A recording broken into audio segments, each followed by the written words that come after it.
You are listening to Here To Chew Bubblegum with Goose. Hello, everyone, and welcome to the show. It is Sunday, December the 20th, 2020. Cronkite, what do you think about that? Where has this year gone to? It's gone by quick, hasn't it? Yes, it definitely has. It definitely has. How's your week been? Oh, it's been long and boring. Well, But okay. I've looked forward to this all week long, and I'm ready to jump right into it. Oh, I have too, my friend. I have too. Last week, we had a question of the week about urban legends. We'll have some of those listener topics that some people requested that me and you were interested in coming up later on in the show. But there was one from a guy named Started Edge that had just said elevator game. Do you remember that? Yeah, the elevator game. Now, I've done a little research this week, and I found out what the elevator game is. Well, talk to me, Goose. Let's hear it. Okay, the elevator game is a popular Japanese urban legend that supposedly takes you to another dimension when you get in an elevator and you push a sequence of buttons in order. That is the elevator game. I've never heard of that. So I don't know if it works. Well, we got some elevators close by. Oh, yes, we do. We'll, We'll definitely maybe have to try that. But that is the elevator game. So, we'll have to do a live recording as we're doing it, just in case we do end up in another dimension. oh, yes, we can definitely do Tell that. people to see the squid monsters and the flying seahorses we see and whatnot. Godzilla! Godzilla! Right? But, yeah, I was curious, too, when he just had an elevator game, and I started reading about it. See, I'd never heard of that. I'd never heard of it, and I did a little bit of research on it, but evidently that's, like, huge over there. And there's, like, tales of people disappearing to other dimensions and then coming back and supposedly seeing this and that. Wow. So, I mean, that's kind of cool. That's a Yeah. good urban legend. the elevator game. I So, wonder, do you have any of those stories? no, I didn't pull any of those stories. We have a very full show this week. Well, I'll pull some up. And Okay, take a look for definitely. maybe next week if that's Well, all yeah, right. yeah, definitely next 'Cause week. Please that feel intrigues free. me. That intrigues me, man. You know. Also, I was talking to Ned the janitor the other day. Oh, good old Ned. And I saw him in passing in the hallway here at Bunker Studios. And he was telling me about something I had never heard about. And I'm on the internet a lot, on a lot of these conspiracy sites. And, you know, I just did a lot of research. You know, personally, I like doing it. I've done it for years. Mm-hmm. Before we started doing the show, now I'm doing it more that we're doing the show. And he was telling me, have you heard about this? And we've not talked about this off the air. Have you heard about the, you know what was supposed to happen December 21st, 2012, right? Yeah, the Mayan calendar. Yeah, the end of the world. Okay. Have you heard about people saying that we may have actually come into another dimension and things have been different since then? I have heard that. Okay. I've See, heard I've that. not heard this until Ned was talking to me about it. Yeah, I have heard that as something about the Mandela effect. Have you heard of that? Yes, I have heard of that. And you know, from personal experiences, things went crazy in 2012. So, Well, there may be something to it. You know, Ned don't talk a whole lot. He's just like, you know. Yeah, well, And he's got mops and buckets. That's his thing. yes, he does. But I asked him why he thought that, and he's like, well, think about it. After 2012, things kind of got, a little bit haywire. He's like, would you have predicted 8 years ago what's going on now this year? And I'm like, no, I really wouldn't. So that got me doing a little bit of research into December 21st. Okay, now, people are saying that tomorrow, December 21st, 2020, Aaron Daugherty, he has a YouTube page. He says that this date is going to be a transition point. And he says something about there was something different with the energy, and that the new energy that's going to happen after tomorrow doesn't accept what's been going on for a very long time. Okay, now he also made fact, too, that tomorrow, December 21st, 2020, that the orbits of Jupiter and Saturn align every 20 years. However, these great conjunctions of Jupiter and Saturn aren't all equal, aligning with the winter solstice this year, tomorrow, on December 21st, 2020. And the two planets will be the closest to Earth since the year 1623. Oh, wow. So, after I read that, I go to Google and I type in December 21st, 1623. Okay, now, nothing specific happened on that date, But the whole year of 1623, there was a plague. There was one country that had a massive hunger famine, and there was celebrities or high-profile people at the time that was killed or murdered. And if you look at it, it's similar to how things happen with us, and that happened in 1623. And our year 2020, there was a lot of similarities there. Absolutely. That had happened. Absolutely. So I wonder. So all right. So after tomorrow, so you said with 1623, it was the year of 1623 or the year 1624? No, the year 1623.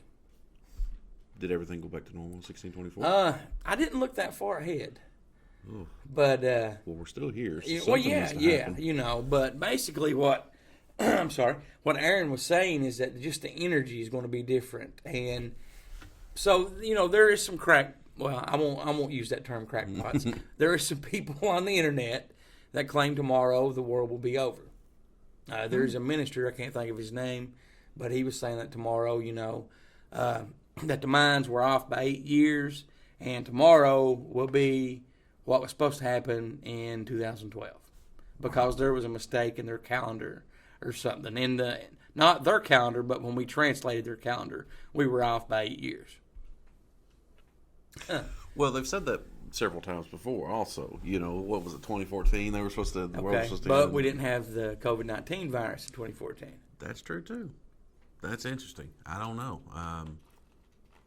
Well, I certainly hope the world doesn't end tomorrow. I hope it doesn't either. That's going to ruin a lot of people's holiday plans. Yeah, I was kind of looking forward to this week. Yeah, I'm looking forward to getting new podcast equipment for us. We're going to read some listener emails, and it's always easy for you to contact us. We'll tell you how to after we read some of these emails. You want me to start off, or do you want to start off? Go for it. Okay, Beth from Tennessee emailed, "Hello, Goose and Cronkite. I'm a new listener to the show. Last week was actually my first week to listen. I stumbled across the show on Spotify. I've been playing catch-up this week and can proudly say that I'm all caught up. When Cronkite came on board, the show changed." Oh, I wonder where this email's going. Oh, no. Bad or good? Not that it wasn't good before, but since he's been there, I find it more entertaining. Anyway, I'll get to the point. You mentioned on an interview with the Creepy Kentuckian that you may do festivals and events again. We actually mentioned that last week, too. Do you have any future appearances planned? Take care and Merry Christmas. And that was Beth from Tennessee. Merry Christmas to you, Beth. To go over the festival thing, no, we don't have anything planned right now. The Little Green Man Festival, I've looked since last week's show. It happens in August, towards the end of the month. They didn't have it this year, obviously, but they're talking about having a bigger one next year. So that would be something I would love to go to and actually do like some live shows there. Yeah, for sure. Facebook or YouTube. And the way, COVID-19 has kind of just thrown a wrench in everything. But yeah, I mean, I would definitely. I'm looking forward to doing the festivals and the live shows. I am too. Speaking with our listeners. And I totally agree with her. The dynamic of the show did change when you joined. Well, I because I wanted, what we're doing now is what I wanted to do all along. Right. I have a blast every week. This is kind of like a stress reliever for me, and I enjoy it. I enjoy every minute of it. Beth, thank you for the kind words. I really do feel like it did change, and I like it. I like the dynamic of the show. I do too. I think you're doing a great job. Keep up with the good work. Well, certainly. And Beth mentioned on Spotify that she listened to us. Also, this week I want to mention, I told you to let me not forget, but you let me forget. Let you forget. You can now listen to our show on iTunes and also iHeartRadio. Now, I've noticed on iHeartRadio that we only go up to like our first show together, episode 5. iTunes had like 6. So there's like a little delay, but we are available on all the platforms that we've mentioned previously, plus iTunes and iHeartRadio. Well, that's exciting. It's very exciting. All right, so you ready for the next one? Oh, yeah. Go ahead and dump us one out there. Read us an email. So Oliver Henderson wrote, have you guys saw any UFOs in your area? If so, how many and how long has it been? Me personally, I've saw a few unexplained things in the sky. I'm not a true believer, but think that anything is possible. Well, Oliver, thank you very much. Do you want to answer that first? Me personally, I have witnessed unexplained lights and objects in the sky. There was quite a famous one a few years ago. Actually made headlines around the nation, if you remember. You're that talking one. about the internet balloon. Talking about the internet balloon. Happened in October 2012. Yes. Well, just before the end of the world, correct? Yes. Okay. Yes. Yeah. So you actually witnessed that? No, I saw the paper though. Oh, okay. No, I'm talking about more recently, and in fact, that was only that was back in the summer of this year that I saw the unexplained lights. Right. And I believe I've told you Yeah, about it off yeah, the air. yeah. You have told me about We were that. talking about playing that Randonautica. Yes. That's something I still would like to do once Yeah. it warms back up. Absolutely, and that. Me personally, yeah, I believe obviously in UFOs and unexplained phenomenon and whatnot. I 100% believe in all of that, and and maybe that opens my mind a little bit more to look for lights, and maybe it doesn't. I don't know. Right. But to me, yes, I have seen. Yeah. I have too. It's been quite a while. It's been 24 years ago, but I saw lights in the sky. Near Car Fork Lake in Knott County. And the experience didn't last long, maybe 20 seconds, but that was definitely something I could not explain. I want to see him again, you Right. know. I mean, I would love to stumble upon an alien craft and commandeer it. And, so Well, now if I ever do, I'll come and pick you up. yeah, let me know. I'll just shoot me a text. I'll be ready. I'll be waiting. Now that brings up a good point. If you did stumble upon an alien craft in the woods, say just sitting there, Okay. Now, are the aliens around or? well, you don't see any right away. But Okay. when you try to commandeer, there's a couple in there, Okay. and they Probe me? well, no, they ask you if you want to know the secrets of the universe. I would say yes. You're going right away. Yeah. All right. Yeah. Would you? Absolutely. You know. I don't have anything to lose here. Right. Let's do it. Yeah, I would definitely do it. And that was from Oliver. Thank you That was very Oliver. much for that question, Oliver. Our next one comes from Shane from Vermont. And he said, "Here to chew bubblegum. What's that?" He didn't say it like that, but I had to say it like that. Okay. You've mentioned the weather there. How is it this week? We got around 10 inches of snow on Tuesday into Wednesday night. Shane, I feel sorry for you. Yeah, that's definitely not what we've got. It's still cold. It's rained. We had a wintry mix a Yeah. couple days last week. It kind of sleeted and Yeah. snowed. Yesterday wasn't too bad. I think it was like close to 50. Yeah, it was in the So, 40s yesterday. Yeah, I mean, it's not where we're located at. We don't get a lot of snow. We get a lot of ice. Yes. And a lot of rain, and it's a nasty type of winter. Very, very. All right, you ready for the next one? Yes. Red Rocket 2007. I love that name. Red Rocket. All right, it says, do you think that that the person or persons that sent the unnamed text will contact you again? Do you think that they listen regularly to the show? Have they did anything like that before that you didn't mention on the show? Okay. Nobody had did anything like that before. So far, they've not messaged or texted again. I have no clue. I hope they listen to the show. I want all people to listen to the show. And, if our little show, I mean, this is our 8th show. So if we're already got government officials listening and we're 8 shows in, I want to pat myself and you on the back Right. for that. So what's your thoughts on that? There's a lot of people out there who just like to mess with people. But You're going to say crackpot, aren't you? I didn't want to say Okay. crackpot. But, at the same time, it was very weird that he just disappeared. I don't want to say that he's... No, you're all right. No, you're thinking about Robert. Van I Dyke. am. Yeah, who we're talking We're about? talking about the guy that sent us the text that told us to be careful, use caution. Oh, yeah. Who are you? Yeah. Are you? Has somebody taken control of you? What? Have What are you? talking about? You're talking about the Mandela effect. You Yeah. actually forgot about that. No, I did forget about that. Well, there's been so many. Yeah. There's been a couple here lately. I don't know. That is interesting. I hope they do.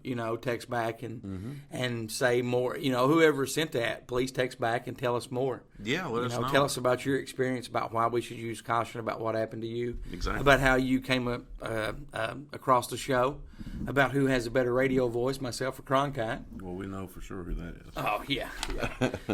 Let's see. That was yours. So Magic Man 77 asks, Goose, what is your favorite UFO story and why? Cronkite, same question to you. By the way, I enjoyed the midweek moment. Happy holidays. Happy holidays to you too, Magic Man 77. My favorite UFO story, it has to be Roswell. I know that, there's a lot of other ones that are not as well known, but there's just so much that happened after Roswell. Yes. Wright-Patterson Air Force Base is supposedly where a lot of that stuff was taken to. Yep. That's not that. That's about 5 hours away from us. Hangar, was it 23? Yeah. Yep. Yeah. Even that base changed, They made it bigger. And I think it was called something else at the time, maybe Patterson Air Force Base or something, or Wright Base. Yeah, I can't remember. It wasn't the name that it is today, but technology-wise, there was a lot of stuff happened after that, and I honestly think that something was there that was not from this planet, and that our government, reversed engineered it, and are still to this day, benefiting from that technology. I agree. And I think every 10 or 20 years we benefit from that technology. Yeah, for sure.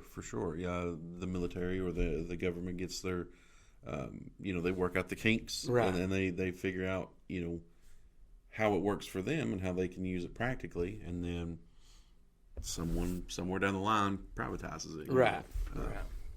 Me personally, I think, Roswell's a good one, but I think for me, maybe it's just because we've been doing so much research on it, but definitely the Paintsville train versus UFO. No, that one definitely intrigues me, because we've been doing an investigation on that, and it's still ongoing. And not heard back anything. It's pretty neat, Yeah, it definitely is. But my favorite would be Roswell. Yeah, for sure. So.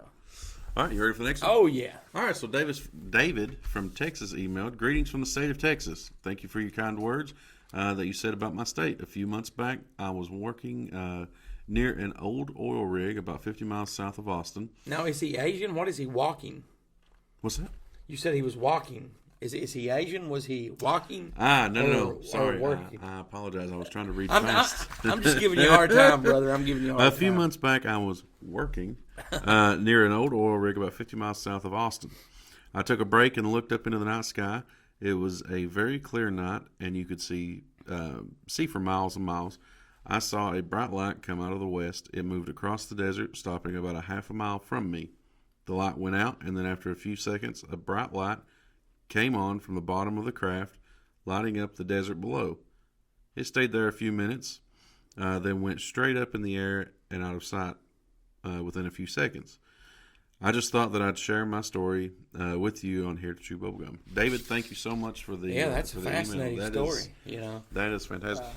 Texas, they call it Big Sky. There's a lot of big sky down there. You can probably see a lot.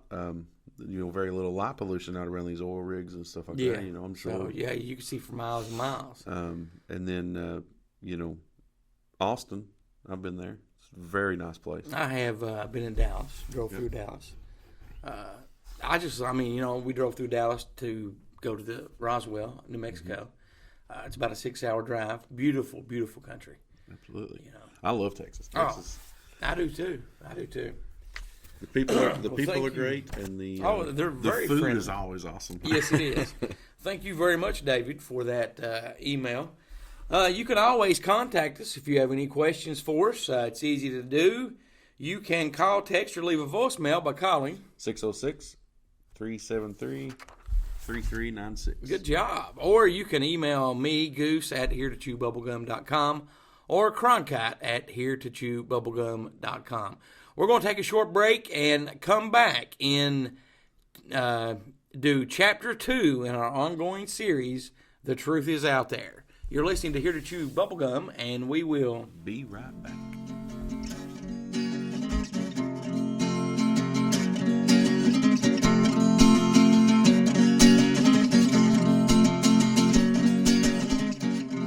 Are you a horror movie fan? Yeah, I dig horror movies. Are you searching for a great internet horror talk radio show to listen to? Why, sure, that sounds quite spiffy.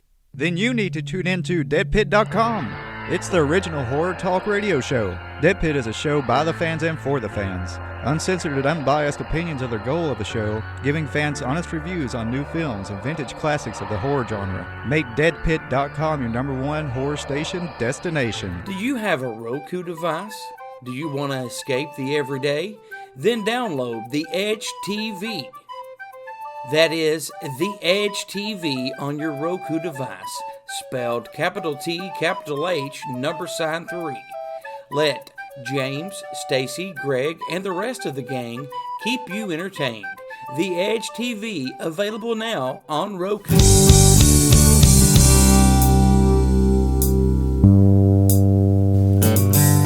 I can't believe what you do, and I'm so hung up on you. My feelings never show through, and it's time you And knew we are back. the truth. Oh, yes, we are, and we're in Chapter 2 of our ongoing series, The Truth Is Out There. By request, I love this series. Yeah, me too. I mean, like you said in the last segment, you get to do a lot of research. I'm starting to do a lot more research myself, and it is just, you go down a lot of rabbit holes. Yeah. Oh, yeah. You definitely can. And it is very, some of the stuff that's out there, daggone. One of the biggest rabbit holes I went down a few months back, I think it was maybe the second or third show, the Beatles' 13th album. Yeah, I remember you talking about that. That's wild. And to go listen to that, I mean, to me, honestly, it sounds like, somebody's real good at mixing some stuff up. Could be true. I'm not doubting the guy. Yeah. Because he did bring back proof. Well, anything's possible. You know what I mean? But the proof he had was a homemade tape of it. Right. If he'd had actually the album cover that he was describing, I would have. How long ago was that, though? I think that was back in was it in the 90s? Well, I mean, I I guess it would be possible to mix and do everything then. Yeah, but but if you're going to another dimension, they might have like Laserdisc music cover album players or something like that. That's very true. So I'll tell you what, the best rabbit hole, the most intriguing rabbit hole I've been down is learning about the Antarctica Nazis. Oh yes. Dude, that is one I could, and I still constantly look up stuff over that. Well, I just watched a YouTube video. I'll send you the link. Okay. Because a few nights ago we were texting and I was saying, sorry I didn't get back to you quick enough because it was like an hour and a half. I was just watching this, and supposedly we have a second Space Force. I know we've talked about that. That started in World War II with the Antarctic Nazis. They first went to the moon and then to Mars, and now they're all over the galaxy. Now, it's funny that you mentioned that because some of the show headlines and stuff, I'll take notes if I find something interesting, like, hey, maybe we can do a segment on that in a future show. Mm-hmm. There is a history of the Space Force coming up that we'll talk about sometimes. Okay. And it actually ties in to what you were saying, how it first started back, during World War II. And basically, from my research, and I've not went down a big rabbit hole on it, but that's basically our Space Force program today. Yeah. It's crazy. Oh, did you see the announcement what the Space Force is going to be called now? No. Their soldiers are going to be called Guardians. Really? Wonder why they chose Guardians. I don't know. That's interesting. I don't know. That's interesting. That's very interesting. Well, starting the series out, I'm going to talk about Jimmy Carter. You said that you had never heard of some of these experiences. Okay, for those of you that don't know, or if you're listening internationally, Jimmy Carter was president of the United States. He was president from 1977 to 1981, and he reported seeing an unidentified flying object while at Leary, Georgia in 1969. While serving as governor of Georgia, Carter was asked to file a report of the sighting by the International UFO Bureau from Oklahoma City, Oklahoma. And Carter did, in fact, file that UFO report in September of 1973. Since the report's been filed, it's been discussed several times by investigators and mainstream media. So a little bit about the sighting that happened. Okay, on the evening of 1969, 2 years before he became governor of Georgia, Carter was preparing for a speech at the Lions Club meeting. Around 7:15, one of the guests called his attention to a strange object that was visible about 30 degrees above the horizon to the west. Carter described the object as being bright white and as being about as bright as the moon. He has said that it have appeared to have been closed in onto where they were standing and did not stop beyond a bunch of pine trees that were just a little distance away from them. The object changed colors, first to blue, then to red, then back to white, before receding into the distance. Now, that object that he describes as changing colors, that was exactly the one that I saw. I don't know if it's the same one, but I had the same experience with the changing colored lights. Well, that's interesting you say that, because the one that I was talking about back in the summer, red, green to white to blue, that's what I saw too. Changed, okay. So, Carter got elected president. So one of his platforms when he was elected president is that he was going to disclose the existence of UFOs. So he got in contact with the head of the CIA at that time, who happened to be George Bush Sr. George Bush Sr. basically told him that he did not need to know that information, and that if he had any questions, he needed to get up with NASA or the Department of Defense. Okay, so ultimately Carter fired Bush from that position. He did, in fact, get up with NASA. They didn't open like a congressional report or meeting or anything like that.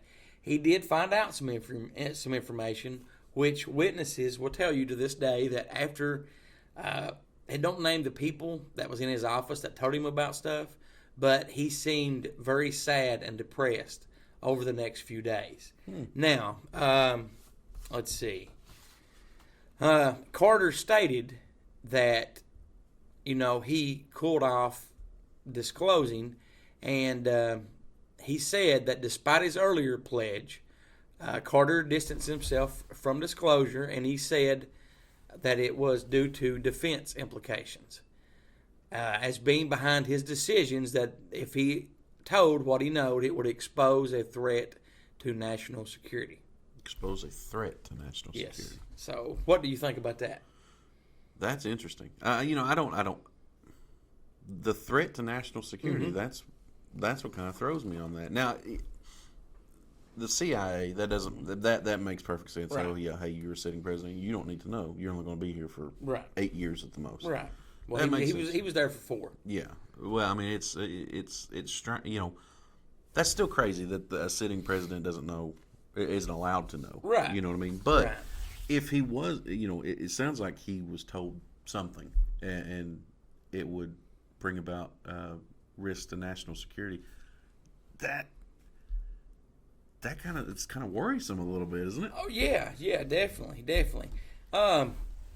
Now I don't know if that means like there's a hostile alien force, or if that just means, like we've assumed and talked about reverse engineering things. Right.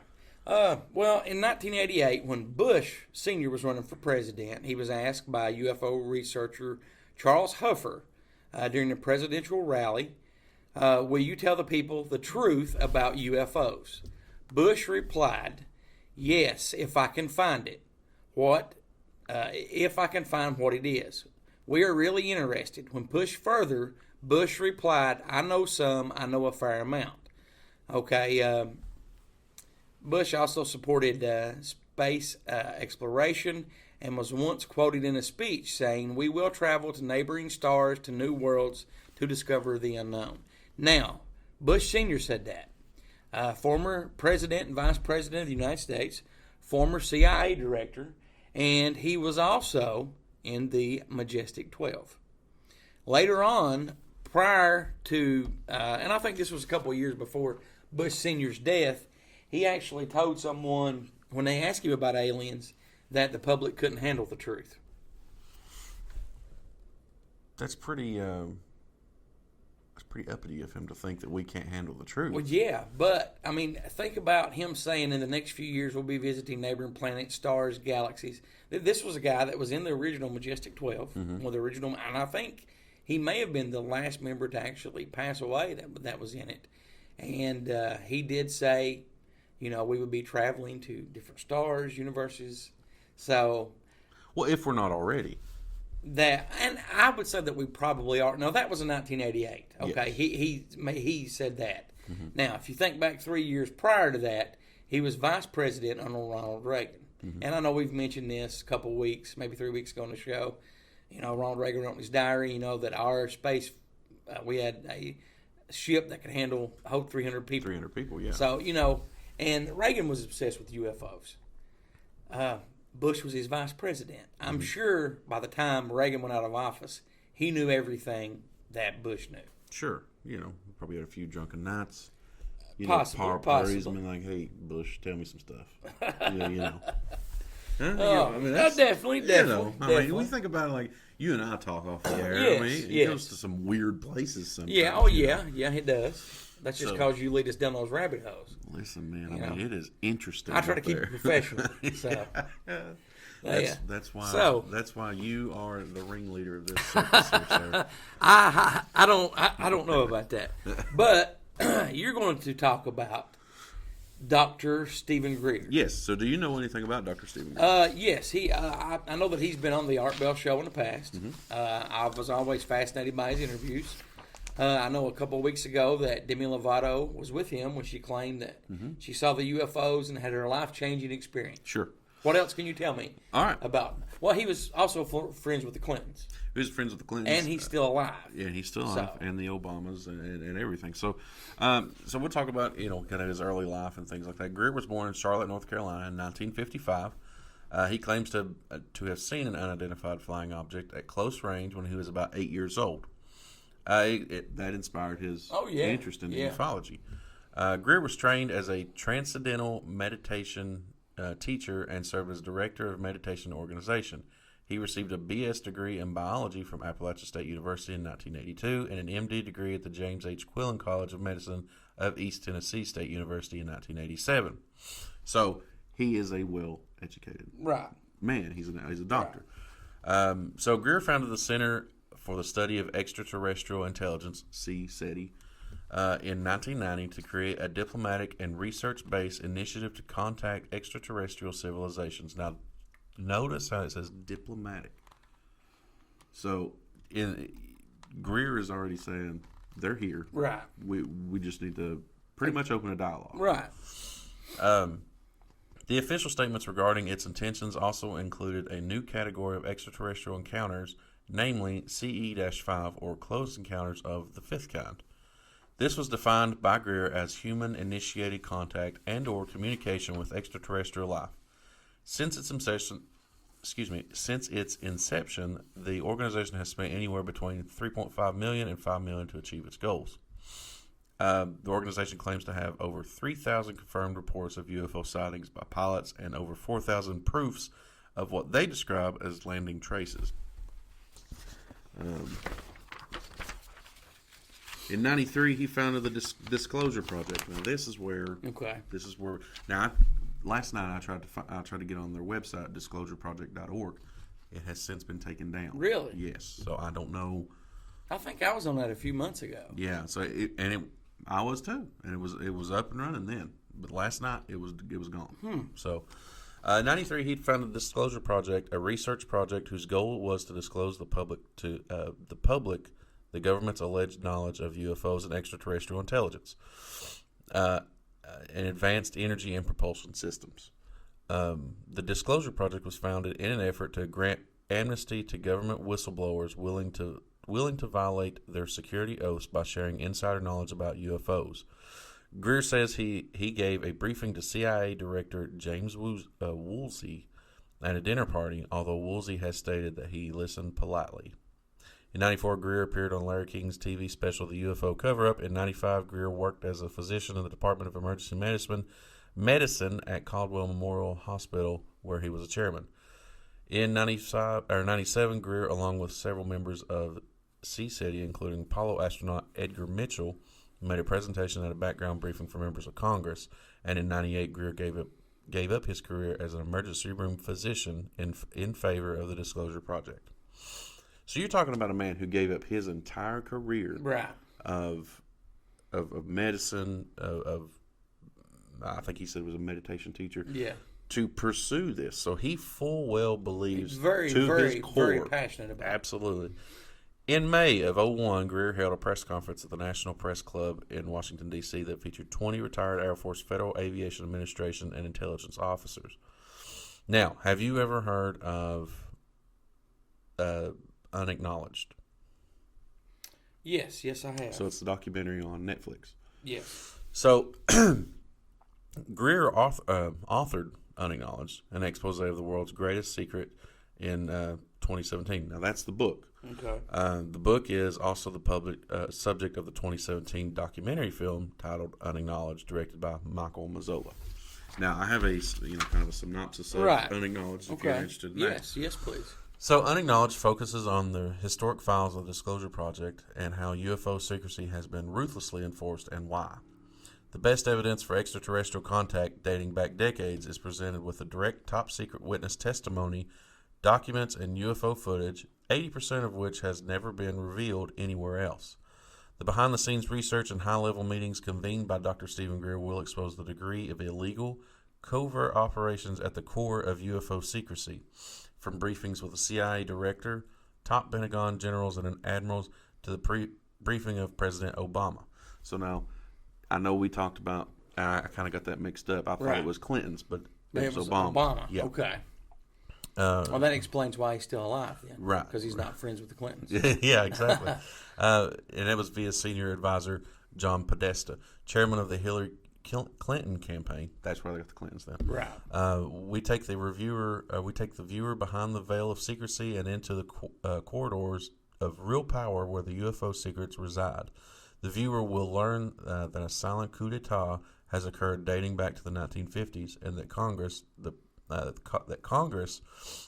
President, and other world leaders have been sidelined by criminal elements within the military-industrial financial complex. And what was the name of this again? Unacknowledged. Unacknowledged. And if you've never seen it, you really need to go to Netflix I'm going to or have to watch YouTube that. and check it out. Right.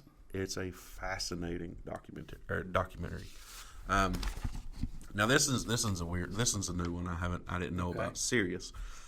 So in 2013, Greer co-produced Sirius, a documentary detailing his work and hypothesis regarding extraterrestrial life, the government cover-ups, and close encounters of the fifth kind. The film was directed by Armadeep Kalicki, I hope I'm saying that right, and narrated by Thomas Jane, and covers Greer's 2006 book, Hidden Truth, Forbidden Knowledge. The movie premiered on April 22nd, 2013 in Los Angeles, California, and features interviews from former government and military officials. Now, this man has wrote books, been in documentaries, briefing the highest levels of world leaders. Right. He's got to be onto something, right? Yeah, definitely. What's your take on Dr. Stephen Greer? I think he's the real deal. I think Stephen Greer is the real deal. Now, if anybody knows how to get in contact with his people, I would love to interview him. I'd love to pick his brain if he would be kind enough to come on our show. I have reached out to basically his Instagram account, his social media accounts, to see if I can kind of get something going on. I haven't really stumbled upon his email or somebody's email. I think you would do a great interview with him, and I honestly think that a little bit down the road you will get that chance. I hope so. I definitely do. Now, preparing for the show this week, I knew that we were going to be talking about, our Chapter 2, ongoing series of Truth is Out There. According to a website, and I can't remember the name of this, they had a list of presidents that may or may not have been given UFO information by government officials. Okay, and there's a list that starts with Harry Truman and goes up to Donald Trump. Mm-hmm. Okay, Harry Truman, do you think he was given information by government officials? No. Yes, according to this website. Really? Yes. Okay. Dwight D. Eisenhower. Oh, I guarantee you. Yes. John F. Kennedy. That's why he's dead. Now, this one shocked me because according to this website, they say no. Really? Yes. Lyndon B. Johnson. No. All right. Richard Nixon. Yes. Okay. I also said yes on Richard Nixon because, have you heard the story about Richard Nixon and Jackie Gleason going to the Army base and Richard Nixon showing Gleason the dead alien? Yes. And, Jackie Gleason's widow said he was tore up for weeks after that. Yep. All right. Gerald Ford. Yes. No. Okay. Jimmy Carter. Yes. According to this list, it says no. What? I think he was told something. Yes. And this list is debatable. I just wanted to quiz you to see what you thought. Ronald Reagan. Yes. Okay. George H.W. Bush. Oh, yeah, he knew all along. Okay. Bill Clinton. Yes. I would have said no on his, but his was yes. The reason I would have said no is because in '97, when during the I think 50th anniversary of Roswell, Bill tried to, and gave a speech. I wish there was nothing there. I couldn't. So George W. Bush. Yes. I would have said yes too, but this list says no. Barack Obama. Oh yeah, for sure. And I totally agree with you there. Donald Trump is the last one on the list. I believe he knows something. Yes or no? Well, according to that list, it says no, but I think Donald Trump knows something. Because you're not going to have a businessman be president of the United States and he sinks all this money into the Space Force. Because I think when it first started, it was like $40 or $60 million just to getting it started. And their budget was going up. It has went up since it first started, and it started 2017, 18. Yeah, it's not been so been long. You're not going to have a businessman. First, he's a businessman. He's not going to waste money, right? And you wouldn't sink that much money into something if you didn't know something. Exactly. That's just my opinion. I absolutely agree with that 100%. Now, it has been several weeks. There is a friend of the show that has connections. He or she will not come on the show. Okay. Because they don't want anyone to know who they are. Okay. But I email this person, ask them questions ever so often, and they do. He or she emails me back. Now, just so happened, and it fit in perfect with this week's segment, I asked them some more questions. I'm going to read those questions and then read their answers. All right. Perfect. Okay.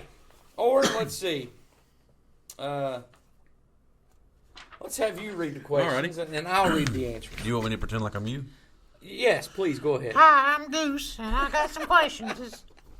All right. So, question number one is: Are there alien UFOs and man-made flown UFOs that could be mistaken for not from our planet? Okay, now the answer to that is I'm not sure about alien UFOs. I do believe that the military does have, in fact, aircraft that could be mistaken for alien UFOs. They are always testing new, strange, and mind-blowing crafts, whether it's unmanned or manned, drones, or planes. I can see that, yeah. I mean, and we talked about reverse engineering, so there are constantly being being something tested. So exactly. All right, so question number two is: where do you think that our advances in modern technology has come from? I honestly think that the advances in modern technology comes from very intelligent beings. Whether it's human or not, the stuff they have, and this is all big letters, the stuff they have is mind-blowing. Wow. So, I take that as he or she has seen some really big stuff that's mind-blowing. And then this is a really good contact friend of the show. For sure. And, it just fascinates me to just think that we got our technology from aliens, which he did not say that. Right. He said humans or whoever, but just stuff that we don't know about. For sure. Well, I'll tell you this: when I was in a previous career field, right, I was driving through the desert and talking about the technology that would blow our mind. There was a military helicopter, I believe it was an Apache, right, was flying parallel with me, directly in front of me, and I took my eyes off of it for a second to look at my mirrors. I mean, within 2 seconds, looked back up, he was gone. I pulled over on the side of the road to look and see where maybe this helicopter had went, because that freaked me out a little bit. Right. The helicopter was nowhere to be found. So I don't know if there's some sort of technology out there that kind of masks the sound and the sight. Well, or it could have even been a hologram. You can dig on the internet, and they say that there is technology to mask the sound and from seeing it. Make it invisible. So that's exciting. I'm pretty sure I saw that. That's very exciting. All right. So question number 3 is: do you think the government will disclose the existence of a non-man-made UFO in detail, and not like they did in April by releasing the UAP videos? No, I don't believe they will release anything about the existence of non-manned UFOs for the simple fact it would be a security risk. See, there's that security risk thing that we're talking about again. So our question number 4 says, do you think they changed UFO to UAP so it wouldn't scare or alarm people as much? The answer to that one was no, because in my opinion, they changed the name because if you call it a UFO, you are admitting that it's an unidentified object. In the case with the new name, it could get away from being called a phenomenon. For example, saying it has lens flare, gases, or light beams. That's interesting. So what he's saying is that if they call it a UFO, they're going to admit that there's a UFO. There's something there. Yeah. Where if they call it a UAP, they can get back to that. Oh, it's just swamp gas kind of. Yeah. Lame story. You know, but they've already said that UAPs are not from this world. The ones in those videos were not from this world. You know, so that's double-edged sword type stuff. You know, you are saying the UAPs exist. UFOs, no, they don't exist. Right. You know. And that's kind of where I was going with that question to see, you know, and he answers it without answering it, right. so to speak. So he's very good at. Oh yes, he is. Yeah, or she. They're very good at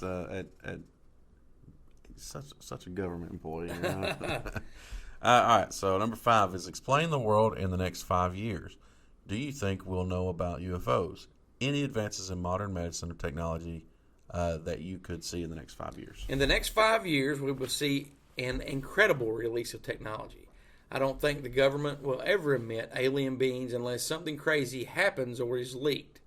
But with a race to Mars, things are going on, I believe, that there is a higher chance of now finding other living life than ever before. So, and that is our friend, contact of the show. He or she does have inside knowledge. I, want to thank them again for taking time to answer my questions. Absolutely. Again, this has been Chapter 2 in our ongoing series, The Truth is Out There. I like this chapter. Yeah. I hope when we do Chapter 3 to have an update on the Paintsville train versus UFO. That'd be exciting. I kind of doubt it, but I kind of hope that we do. Well, fingers crossed. Then. Oh, yeah. We're going to take a short break. Cronkite's going to come back with news. Mm-hmm. You're listening to, what are they listening to? Well, they're here to chew bubblegum, of course. We'll be right back.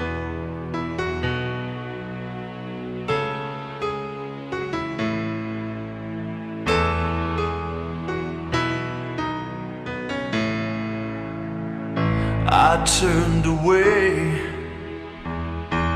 when you needed me.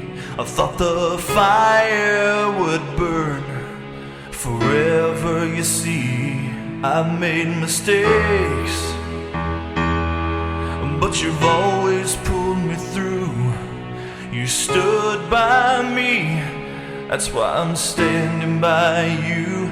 If I had shown you these feelings I felt inside, and if you would grant me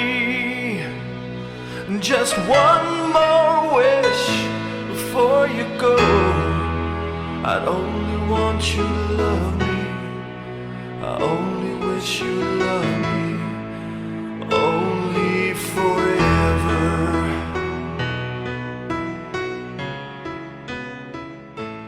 It's now time for the news with Cronkite on here to chew some bubblegum. All right, welcome back. We're going to be talking about the news here. So NASA, the ISS cameras can capture images of 150 UFOs. In mid-November, actually November 15th, a camera installed on the International Space Station managed to record images of about 150 unidentified flying objects in Earth's orbit. The large number of objects captured caught the attention of scientists. According to the information published in the Argentine newspaper Clarín, the report states that there are so many occurrences that they go beyond the field of view of NASA's high-definition cameras. The detection of loose parts in space flying around the Earth is not unprecedented, having been previously registered by the ISS itself. In a video released by Russian astronaut Ivan Wagner, on Twitter, 5 unidentified objects move while he shows the passage of the Northern Lights. Watch the video. So then the next thing is, what do you think these things could be? So astronaut Ivan Wagner, who arrived at the ISS in April this year, provoked his followers on Twitter with the question, what do you think these things could be? Meteors, satellites, or question mark. Last April, secret videos of the so-called unidentified aerial phenomena made by pilots of the American Navy were finally released by the Pentagon headquarters of the United States Ministry of Defense for public disclosure. So there is a ton of space junk in orbit. Right. We know that. Right. But these are trained astronauts who know what space junk looks like. They know it's not a satellite. They know it's not just debris. I don't know. I mean, that's crazy, isn't it? Oh, yeah, very, very. I've actually saw that video, too, that he posted, the cosmonaut posted. Pretty neat, huh? Yeah, very neat, very neat. There's no way that's space junk. All right, so NASA UFO sighting says an alien ship 25 times the size of Earth spotted near the sun. I've not heard about this. All right, so a UFO believed to be up to 25 times the size of Earth has been spotted exiting from the sun, according to alien hunters. By analyzing images from NASA's solar and heliospheric observation satellite, alien hunters believe they have spotted a huge UFO near the sun. What appears to be a huge flare coming from the side of the sun is in fact a UFO so huge it is almost beyond comprehension.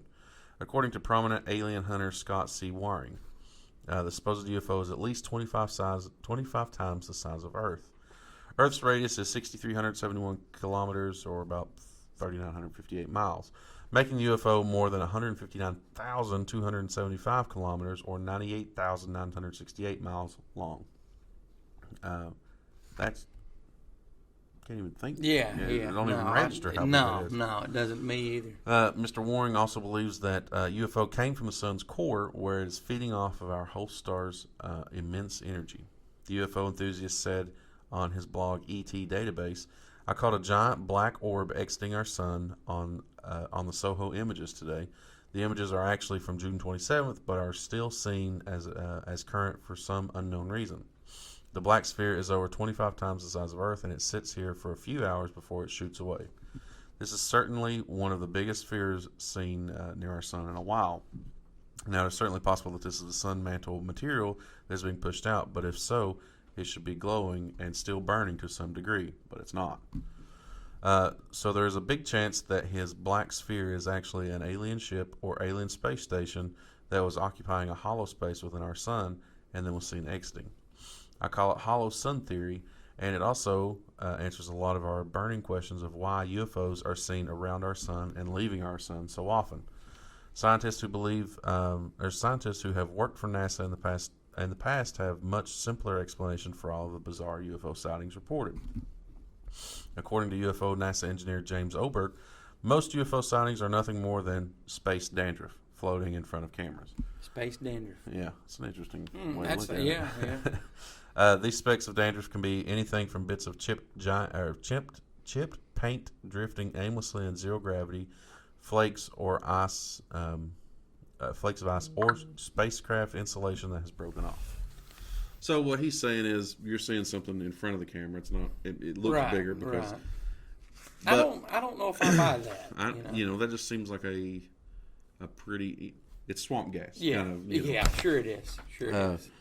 I don't know. I mean, if you see something exiting from the core of the, or if you see something exiting from the sun and it's not glowing, I mean, we've all seen what solar flares look like. I don't know. I mean, this guy knows what he's looking at. You know what I mean? He knows how to read these images. Could you imagine the technology, though, to be that close to the sun? And you think about even just being close to the sun, you're thinking that there's nothing that we have that can survive that kind of heat, let alone being inside the sun. I mean, you're talking about millions of degrees. Yeah. So you would have to have some really good technology. Yeah, it's crazy. All right, so moving on. So an alien city reported on the moon, as NASA images show, is 100% evidence that there is life. Now, I have heard about this one before. Let me see if I included the picture with this. I'll show you. I did not. So, UFO hunters are convinced aliens occupy our natural lunar satellite. and believe that the evidence is in NASA images. Several conspiracy theorists have made previous claims that aliens live on the moon, but one man now believes he has the proof. Alien hunter Scott C. Warren, same guy, Oh yeah. was browsing through the book of Lunar Orbiter photographic atlas near the side of the moon when he spotted what he believes is a city made from a ceramic-like structure. The alien enthusiast says NASA took the image, and he believes the space agency knows the supposed city is there. What's more, the alien enthusiast believes NASA attempted to edit out the supposed base, but was not successful in doing so. Mr. Waring said that in his blog UFO Sightings Daily, this very sharp and white ceramic-like structure is in a book of old moon photos. I'd like to know what that book is. Yeah, I would too. The book only talks about the moon, but there are alien structures in it that go unnoticed. This is another tool I often use to help expose the truth, the use of old books that have NASA photos in them. These are often photos that have not been edited, so we get to see the real surface of the moon and not what NASA wants us to see. Now, that we talked about, the Antarctica Nazis, and we talked about, just in this last segment about how Secret Space Force, they went to the moon, the Mars, blah blah blah. All of these stories we seem to be coming across seem to be pretty related and come back to one particular source. I don't know, man. That's crazy. To think about it. I mean, I totally agree with you. Well, that's all the news I've got. That is all the news Cronkite has. What do you have? Anything else? No. Ned the janitor just showed up. Ned, you got anything for us? Welcome, Ned. Not today. Well, Ned actually sent me a video not long ago about talking about Antarctica, talking about the Nazis, talking about two of our special forces. I thought it was Alaska. Nope, it was Antarctica. Okay, yeah, Antarctica. That's what makes it so much better. Ned must have made a mistake when he was telling you about the video. He sees the A's. He sees the A's. Yep, Alaska. Could have been Argentina for all he knows. But it was talking about the Antarctic Special Forces whistleblowers. And in the video, they're known as, he calls them Patriot 1 or whatever. And he talks about an alien facility that these alien beings are living in and have been for decades. These walls are 30 feet thick, and he puts his hand to the door, and like by anti-gravity, the door slides back and slides into the structure. Really? And he walks in. Wow. Mind blown, right? But definitely, comes back to one central point, right? Antarctica. So now, either there is a massive military base there in Antarctica, where I actually think that there is. I'll never go there because I hate snow and cold weather. Absolutely not. But and maybe that's part of the, because I mean, you think about how many research teams are there constantly, right? And there's been stories of during World War II about the Nazis and about after World War II, our guys going down there and being attacked and things like that. It makes you wonder if there's a massive military base, if there are aliens that live there, or what's going on in Antarctica. I mean, I know one theory was there was a giant hole there to another dimension. So I mean, Antarctica seems to be the focal point of the alien conspiracy here on Earth. And you can do a little research too on the South Pole, and I can't remember what the name of the video was. It's on YouTube. You could probably just punch in South Pole Research Station, and it shows them building a bunker in the snow, like 40 feet down in the snow, in the South Pole. So and this was like some of the footage that they shown from that was like back in the 70s. So it could be part of the same structure or Definitely. mini structure. I mean, it being that cold down there, you would think that most of their work is probably done under the snow, out of the elements. Definitely. So anything's possible, I guess, on that. Well, thank you very much for the news, Cronkite. We're going to take a short break and come back with listener text and listener requested topics. Exciting. You're listening to Here To Chew Bubblegum. Do you have a Roku device? Do you want to escape the everyday? Then download the Edge TV. That is the Edge TV on your Roku device, spelled capital T, capital H, number sign 3. Let James, Stacy, Greg, and the rest of the gang keep you entertained. The Edge TV, available now on Roku. Are you a horror movie fan? Yeah, I dig horror movies. Are you searching for a great internet horror talk radio show to listen to? Well, sure, that sounds quite spiffy. Then you need to tune into deadpit.com. It's the original horror talk radio show. Dead Pit is a show by the fans and for the fans. Uncensored and unbiased opinions are the goal of the show, giving fans honest reviews on new films and vintage classics of the horror genre. Make deadpit.com your #1 horror station destination.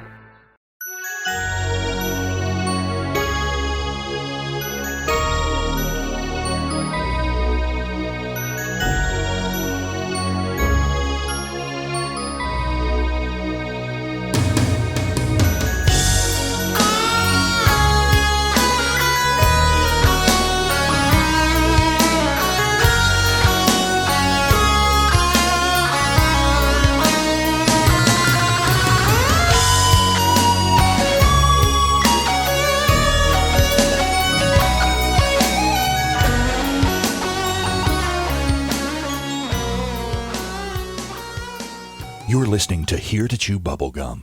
If Abraham Lincoln were alive, he'd listen. But he's dead. And welcome back. I'm happy to be back. Oh, I am too. So a little bit of breaking news. Go ahead. So Ned the janitor has just been promoted to Ned the producer because he reminded me to keep my phone on Yes, silent. and he saw I was getting ready to record the show, and he said quiet on the set. And you instantly, Excellent job, Ned the producer. Thank you very much, Ned. We really appreciate that. We need a janitor.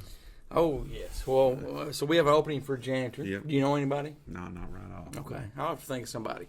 Welcome back to the show. We're going to talk about we're going to read some listener text that we got this week. Let's see. You start off. I started off during the first segment, so you start off. Listener text for this week. This is from It's Me. Okay. It's not actually me. It's from me. From somebody named It's Me. Gotcha. Here to Chew Bubblegum is my favorite new podcast. Have you thought about doing a show every day? I think you should. No, I've not thought about that. Well, I mean, that would be. That would be awesome to do a show every single day. I don't know if we can actually do a show every day because we have to do so much research for our show. Right. But No, I'm talking about us getting picked up, syndicated. Oh no, that'd be nice. Have me, fantastic. You, Ned, the producer. We'd be able, so. But we have been kicking around the idea of maybe doing some social media stuff. Yes. So maybe that's something to look forward to. We can have some content. Yeah, we do social media right now, but we don't do TikTok. And maybe as a producer, Ned can hook us up with a TikTok page. What do you think about that, Ned? Nick. Sounds good to me. How about producer Nick?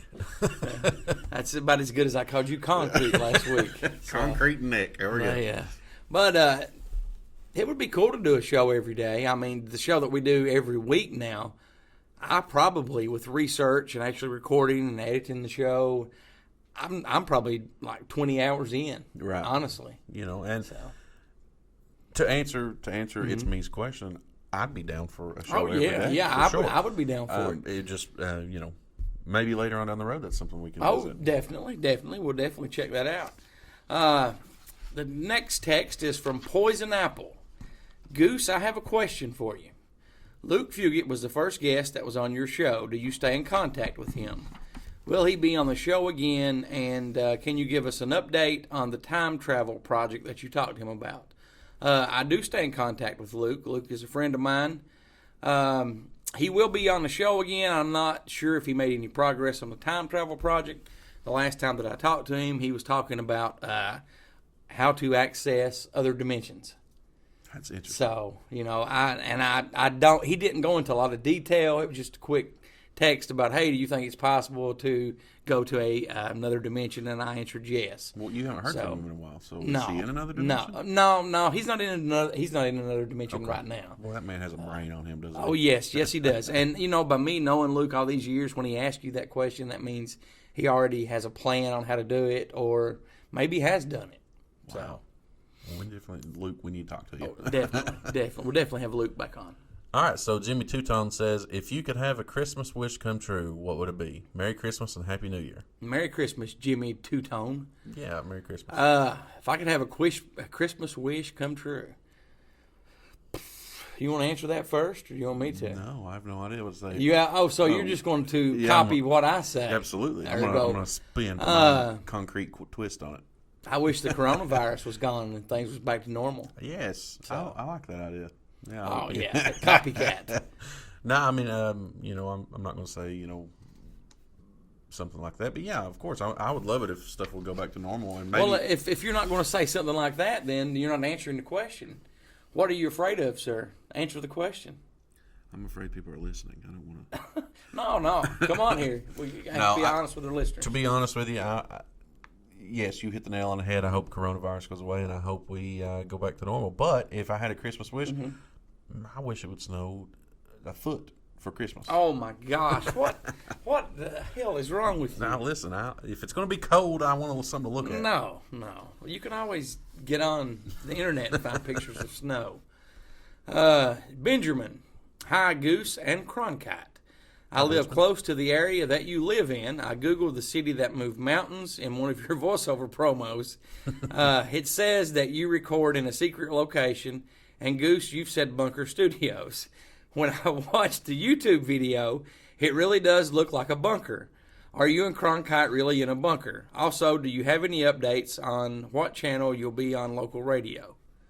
That's a lot of questions. Thank you very much, Benjamin. Let's see. Yes, we are from a secret location in the city that moves mountains. So I guess they probably just Googled city that moves mountains to find out what city.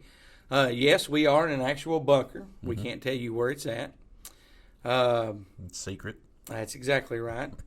No updates as of yet on what channel will be on local radio. Hopefully in the next 3 weeks we'll have something, because at this point there may be 2 local radio stations that want to have us on. That is fantastic. So we will keep you updated in a couple of weeks. All right. So Daniel says, I think that for every real encounter, the government creates 10 that aren't kept on that aren't. Excuse me. There's no punctuation here. I think that every real encounter, the government creates 10 that aren't. Keep on searching for the truth. It will come out. Yes, and I'll also, before I acknowledge that question, if you text us, I think Cronkite is saying, please use punctuation. Yeah, we appreciate the text. It's just exactly a little hard to determine where the pauses need to be. And well, if somebody read beforehand, they wouldn't have that problem. Listen, I like it to be natural and raw and ready to go. Okay, yeah, natural and raw. You're raw. Yeah. So I've never really thought about that, but that's a good point. Yeah, absolutely. And it makes sense. As far as you think about something, when we talk about the monoliths, right? We have determined, we have actually thought long and hard about which ones we thought were real. Right. But all of these keep popping up everywhere. Right. Did you hear about the one that popped up in Iran recently? I did not. Yes. Really? Yes. So I mean that's kind of I think where he's going with it, and that would make sense right there. As far as like, yes, this one might have been real, but there are so many coming out now that it kind of takes away from it, and it kind of just floods the area with what. Well, thinking about his question, I mean, if you have a real event that has happened, and you want to take people's mind off of it, you'll try to keep that in the dark and close down, and you'll create something maybe that's similar, but a lot of them. So I actually agree with you. Who was that? That was Daniel. Daniel, that's a good thought, Daniel. I actually agree with you on that. The next text is from Wondering. Hey guys, if an apocalypse, let me start over. The next text is from Wondering. See, I was giving you hell there, and it came back and bit me. Yep. Hey guys, I was wondering if an apocalypse happened, what would you do? Do you have a plan? I used to have a plan years ago. You want to answer that first? It depends on what type of apocalypse. If we're talking about zombies, I have an excellent plan. Oh, I do too. I'm going to put treadmills all the way around my house and have them facing outwards. That way, if the zombies come, they're on the treadmills. Right. Or they're just. What if you turned them around and put a fence in front of them, and then had that to power a generator, and you had power all the time? That is a good idea. I don't know. If it was a zombie apocalypse, I got a pretty good plan, but I think that's just because everyone has a zombie plan. Yeah. But I don't know. It depends on what type of apocalypse it is. I mean, if it's like a nuclear winter kind of thing, I don't know that there's much we can do to prepare for that. Well, we're in let's say a solar flare. Mm-hmm. We're in a pretty safe area because, we know how to grow food. We know how to hunt. Mm-hmm.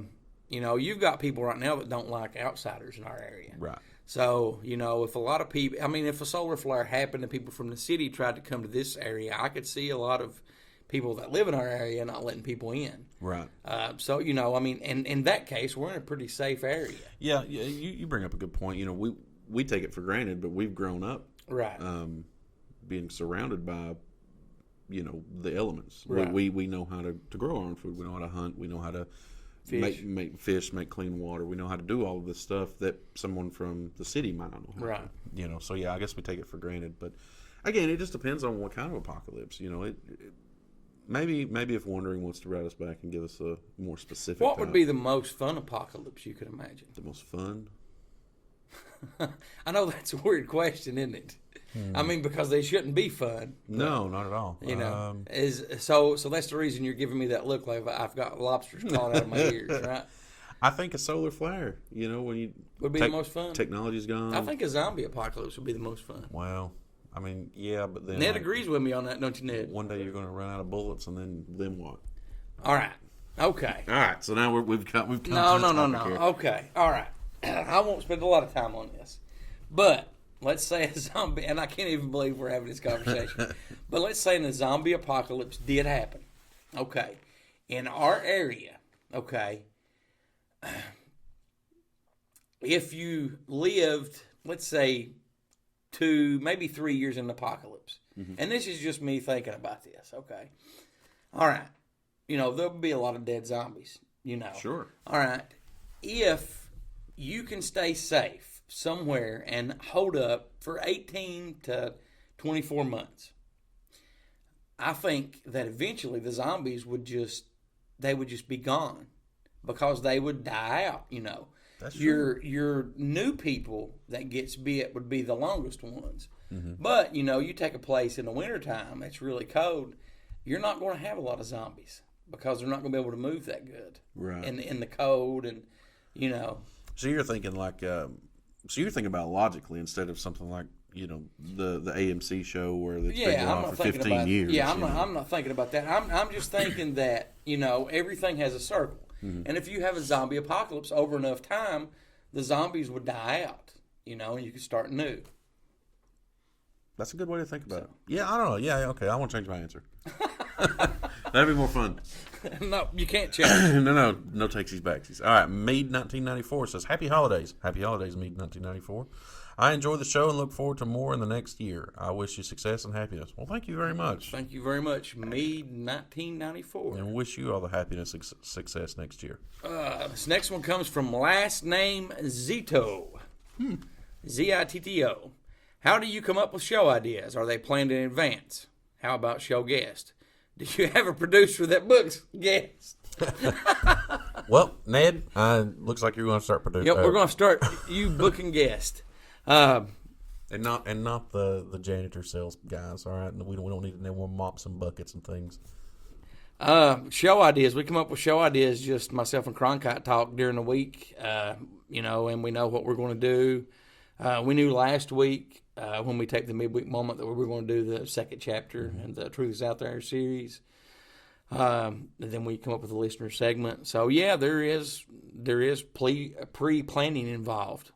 As far as guests, so far it had been me getting up with them, but since Ned's been recently promoted, that will now be Ned's job. Mm-hmm.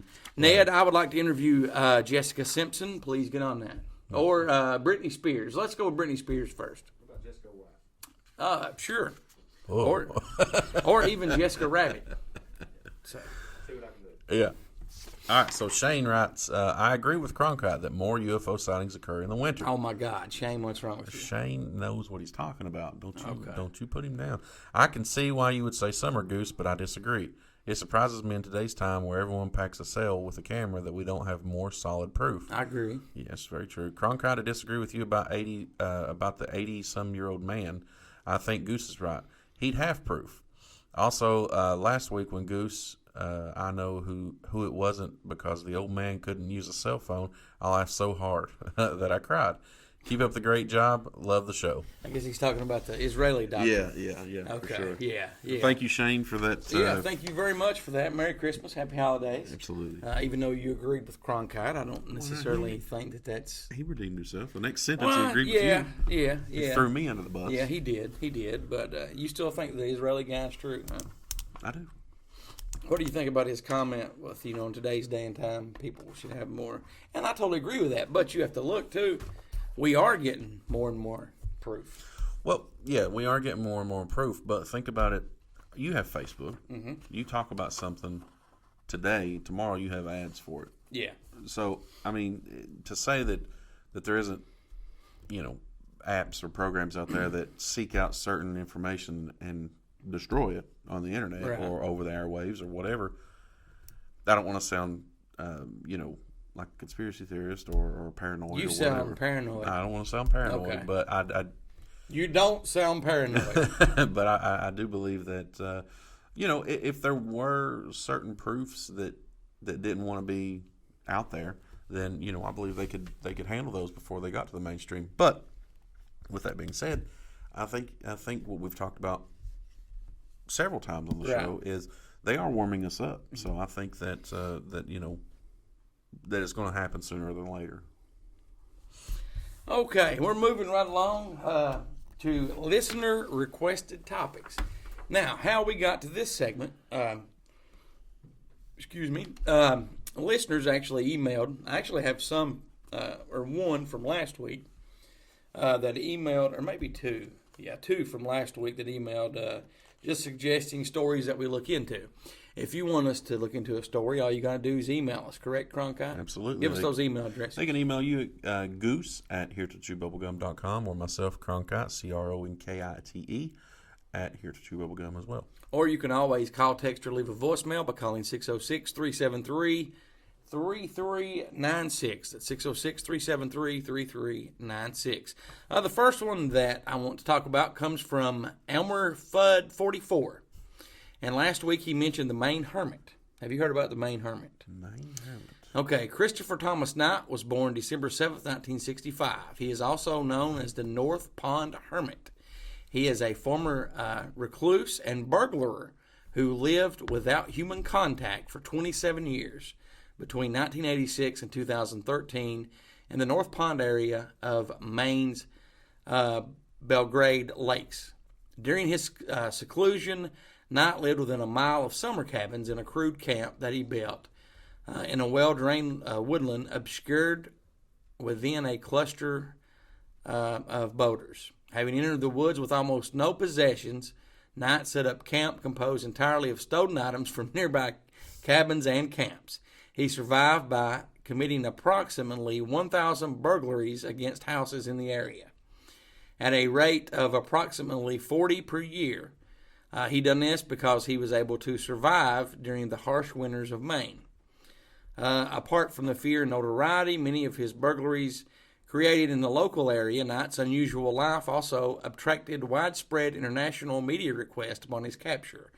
Journalist Michael Finkel wrote in an in-depth story that the incident for GQ magazine. He also later wrote a book entitled Stranger in the Woods, The Extraordinary Story of the Last True Hermit. So basically, the Maine Hermit is the story of Christopher Knight. Goes on to say, let's see, at the time of his arrest, Knight claimed that he was the only one there and that he had 27 years of solitude in which he spoke with no other human. At some point, a hiker said hi to him, but he ignored them, and that was in the 1990s. His capture and aftermath. Knight was captured by Game Warden Sergeant Terry Hughes on April 4th, 2013, while burglarizing the Pine Tree Camp in Rome, Maine. He was sentenced to 7 months in jail on October 28, 2013, of which he had already served So it's just basically the story of the Maine Hermit is a true urban legend. This guy lived in the woods and robbed people. So thank you very much for Elmer Fudd 44 wanting us to talk about that topic. I'm going to talk about one. I'm going to pass this other one along to you that I printed off. And the name right beside it is who requested it. Okay. Do you want to go with that one, or do you want me to go? Sure, go ahead. Okay, this next one. That way you can return the text and play with your cell phone. Well, no, I have a listener email as well. Okay. Just getting it ready. Oh, okay. Got you. We're not up to that part yet, but we're getting there. Yeah, okay. Later. The next one is from Lewis. A listener named Lewis wants us to talk about Cropsey. Have you heard about Cropsey? Does the name Cropsey sound familiar? Sounds familiar. Okay, Cropsey was an urban legend on Staten Island through the 1970s and 80s. Cropsey was attributed to the disappearance of many children until it was determined that Cropsey was an actual serial killer and kidnapper. So this urban legend is true. Many of the legends describe Cropsey as an escaped mental patient who lived in an abandoned Willowbrook mental institution who would come out late at night and snatch kids off the street. He was most often described either wielding a bloody axe or a hook for a hand. Cropsey's true identity was that of Andre Rand, born Frank Rusin. Rand had a total of 5 notable victims. 1988, Rand was convicted of kidnapping and first-degree murder. He was sentenced to 25 years in prison. In 2004, Rand was again brought to trial. This time he was charged with kidnapping of Holly Ann Hughes, which happened 23 years earlier. There's no statute of limitations in New York for first-degree kidnapping, which made this charge possible. A jury convicted Rand for kidnapping in October 2004. He was sentenced to another consecutive 25 years to life in prison. He will become eligible for parole in 2037 when he will be 93 years old. Some speculate that Rand was a Satanist who took children for sacrifices and that he was not working alone. And that is the story of Cropsey, suggested by our listener named Lewis. Now, how did he get the name Cropsey? If it was a serial killer, I'm not sure. I think just the area of the forest was like Cropsey Circle or something like that. And I'm not 100% right on that. So, So it's just something that the locals have made up? Yeah, okay. yeah. Okay, I didn't know if there was something specific he did. What, like killing crops? Right, making... He went out late one night and peed on my corn. No. So. All right, so this one comes from James D. Not James Dean, James D. James D. Project Pegasus. Seattle attorney Andrew Basagio has been publicly making the claim since 2004 that between the ages of 7 and 12 years old, he participated in a secret U.S. government program that worked on teleportation and time travel under the secret DARPA, which is Defense Advanced Research Projects Agency, experiment called Project Pegasus, a precursor to the Montauk Project and the Philadelphia experiment. The program, which began in the 70s, used children in its experiments because they could adapt well to the strains of moving between past, present, and future. As one of those time-traveling children, Basagio claims to have traveled to Ford's Theater on the night President Lincoln's assassination 5 or 6 times and was captured in photograph in Gettysburg in 1863. He must have really liked that play. You know what the name of the play was? I don't. Our American Cousin. Huh. That's pretty Seriously, you can Google that. That was the name of the play that Lincoln was watching. Ned, pull it up, please. You're I'm going to verify. verify. I'm going to need proof. Okay. But it also says he was captured in a photograph in Gettysburg in 1863. So, I'm not sure if it's Basagio or Basagio, so I'm just going to call him Basagio. Just whatever sounds sexier, say that one. Basagio. Says he experimented 8 different time travel technologies throughout the course of the project. But most instances involved a teleporter based on technology papers supposedly found in pioneering mechanical engineering Nikola Tesla's New York City apartment after his death in January 1943. The teleporter consisted of 2 gray elliptical booms about 8 feet tall, separated by 10 feet, between which a shimmering curtain of what Tesla called radiant energy was broadcast. Radiant energy is a form of energy that Tesla discovered that is latent and pervasive in the universe and has among Its property is the capacity to bend time and space. So basically, he got this technology from Tesla's room. Correct. Okay. Yes. Did it say how he got that? No, Okay. didn't say. So being sent back in time to the same place and moment, but from different starting points in the present, allowed two of himself to be at Ford's Theater at the same time in 1865. Two of himself. Okay. That goes way against Back to the Future. Yeah, I mean, that would be... See, Marty was hiding when they were having to dance. So I wonder how that would work. So it must not be right. It must not be real. Not the story. Back Right. to the Future. Obviously, no, Back to the Future is obviously right. Yeah, of course. Of course. Okay, all right. So after the first of these two encounters with myself occurred, I was concerned that my cover might be blown, he recalled. Unlike the jump to Gettysburg, in which I was clutching a letter to Navy Secretary Gideon Welles to offer me aid and assistance in the event I was arrested, I didn't have an explanatory materials when I was sent to Ford's Theater. Visaggio's claims that are supported by Alfred Weber, a lawyer specializing in exopolitics, or the political implications surrounding an extraterrestrial presence on Earth. Weber says teleportation and time travel have been around for 40 years, but are hoarded by the Defense Department instead of being used to transfer goods and services. Andrew Visaggio ran for president in 2016. I did not know that. Yeah. Now, and I know you're familiar with the Pegasus Project story, correct? What is your overall take of it? I think it's, from our when I printed some of the facts off, I saw the picture of the Civil War one online, and obviously to me, I don't know that much about Photoshop. It was black and white picture. I do know that I could probably Photoshop myself into a black and white picture from the Civil War. Have you saw that picture? I've not saw it. Okay. But it's interesting. It's an interesting. Oh yeah, it's a very fascinating story. And the part where they said that children have an easier time transitioning the time, that makes kind of sense because their brains are still developing, their bodies are still growing and adapting to their surroundings. So I guess that makes sense. As far as as that goes, yeah, I could see that. I really could see the teleportation because when you think about the advances in technology we have already, to rearrange molecules and to send them wherever, it kind of makes sense. Could be possible for sure. And then it just kind of goes on to some of his stuff that he was talking about.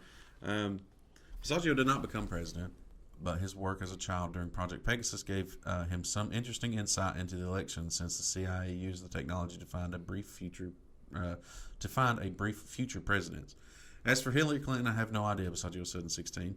I think it is reasonable to infer that were she a future president, there would have been a pre-ID of her. As for Trump, I have a vague memory that my father took special note of Trump during an appearance by him on the Phil Donahue show, and might have even commented that he was a future U.S. president. Okay. And this was in 2016. So his father also, I guess, was a time traveler. He mentions Nikola Tesla. I like Nikola Tesla. I find that really interesting. And, it would have been really nice if Nikola Tesla hadn't passed away. And because it is untelling where on a technology level we would be at today. Because he was a very intelligent, way ahead of his time individual. Absolutely. Yeah, and so kind of fuzzy on that. He was murdered, right? Or did he just die of natural causes? Supposedly he jumped out the window. Okay. He had a lot of stuff in his apartment. Yes, he did. I don't think he jumped out the window. He might have been thrown out the window. It's you have to read up on Nikola Tesla. It's fascinating, some of the stuff that he invented. There's supposedly and it goes along with what you were, and I just realized that, but he supposedly had, and I can't remember the exact name of the experiment, but he had a cane, more or less, that you could time travel with. So it's similar to what, this guy on the Pegasus project claims. I'm trying to get our producer, Ned, to send me some stuff that we talked about in the past. Okay. Ned, did you look up what was the name? Was the... You were correct. Oh, it see. was about it said a redneck Redneck American. Born to get his inheritance. Our American cousin. See, I'm full of nerd facts. That's pretty neat. Looking at the thing, we should take a break, but I think we have a good flow going. I don't want to break it up. We'll keep going. So you have some listener email. Well, I have a. We'll let you get to yours, Okay. and then we've got some question of the week responses. I think some of yours may also be question of the week responses. Am I correct? I've got a couple question of the week responses, and then I have a listener request topic. Oh, okay. All right, so Lori from the UK says, my name is Lori. I live in the United Kingdom. I've emailed the show before. I've listened to the show since the first episode. I found about it on a message board posting. You are a great addition to the show. My listener's suggested topic is about an alleged UFO crash in Germany's Black Forest. I've looked into this before and would like to hear what you and Goose think about it. Anyway, I really enjoy the show. Keep up the great work, your loyal listener from Lori from the UK. Thank you, Lori, for your email, and thank you for being a loyal listener. So what I have found is the Freiburg UFO crash of 1936. Freiburg, which is just outside, I guess it's a town there in the Black Forest. Now, Lori, if this is not the one that you're talking about, please let us know. But from what I can gather, during 1936, there was a UFO crash in the Black Forest Hills area. Right. And this was right when Adolf Hitler was, kind of big in power, and was kind of putting the stop to the free press, the media, and things like that. So there's not a lot of information about this crash.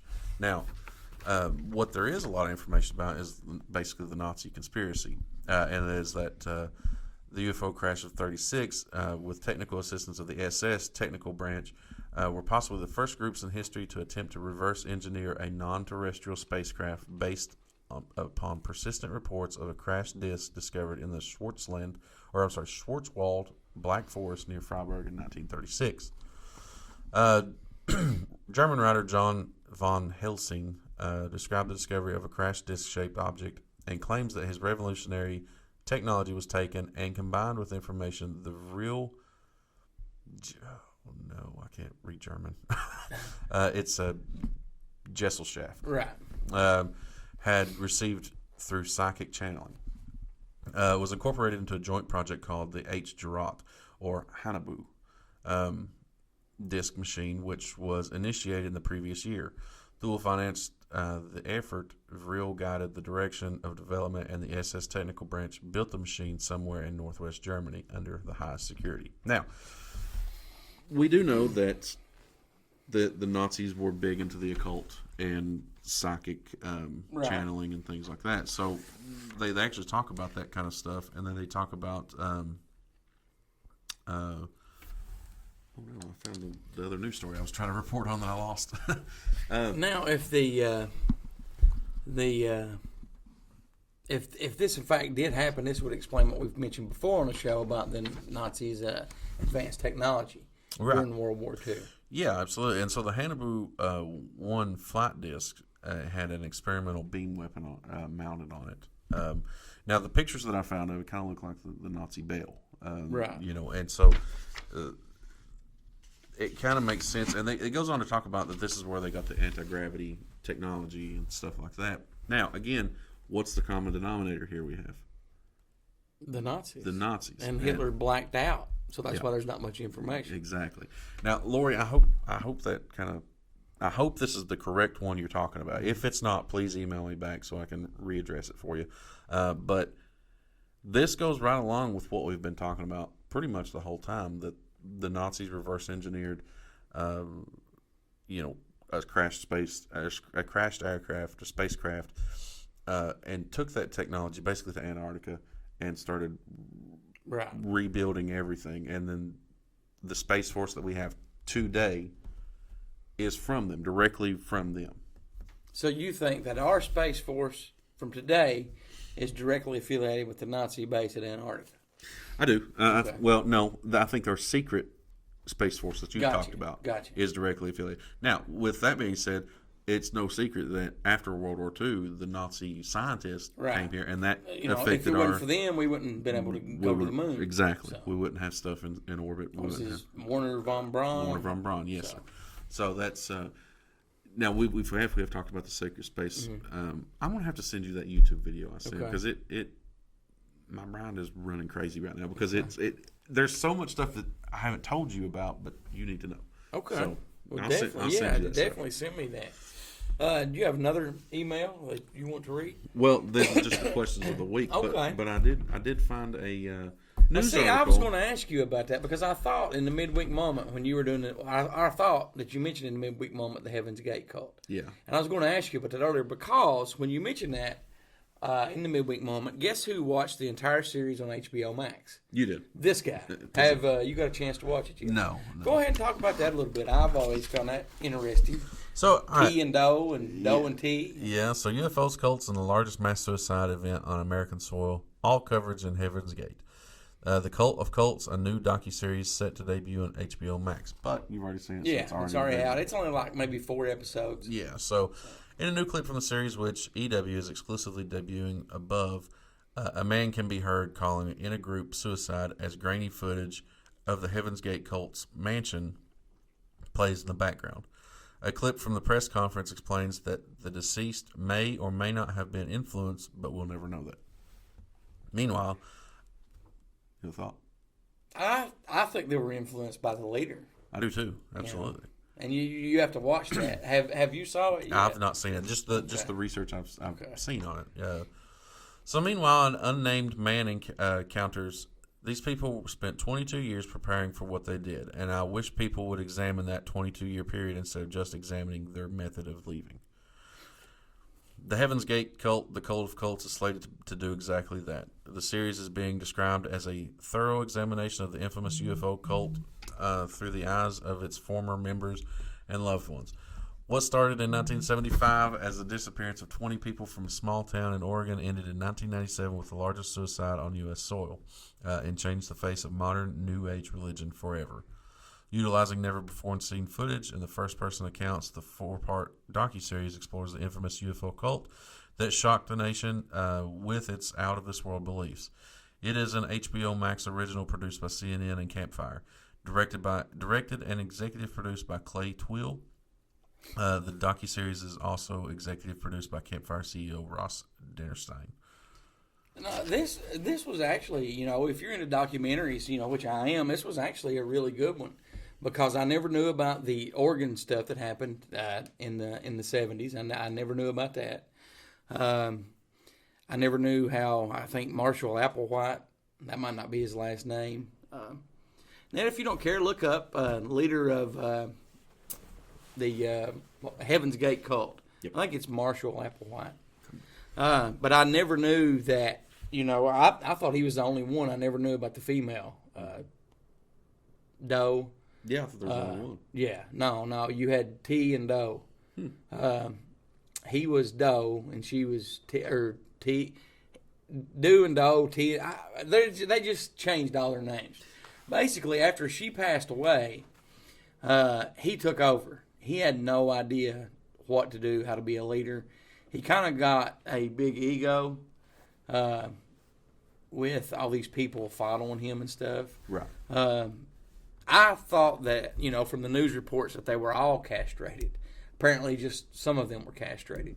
The first one, they actually did at their mansion, and it did not go that well. The guy had to go to the emergency room. A nurse, or a former nurse, tried to perform the castration for the cult. That has to be some serious brainwashing to go that far. Yeah. I mean, there was even a guy that was in a documentary that left just a few years before they committed suicide.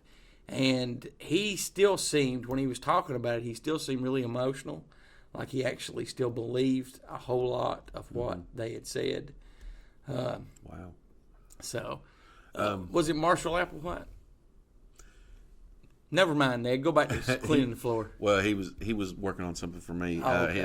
That buzzing that you heard, I'm not sure if it come through the phone. I'm sure it probably did, but you're 1,000%. He was sending me some stuff because we were talking about the children that have time travel, Project Pegasus, and there is a series of stories that Donald Trump was not one of these children, but that maybe his son Barron was. The Adventures of Baron Trump. The Adventures of Baron It Trump. was wrote, what, in 1899 or something like that? Exactly. So it's wrote in the 1800s.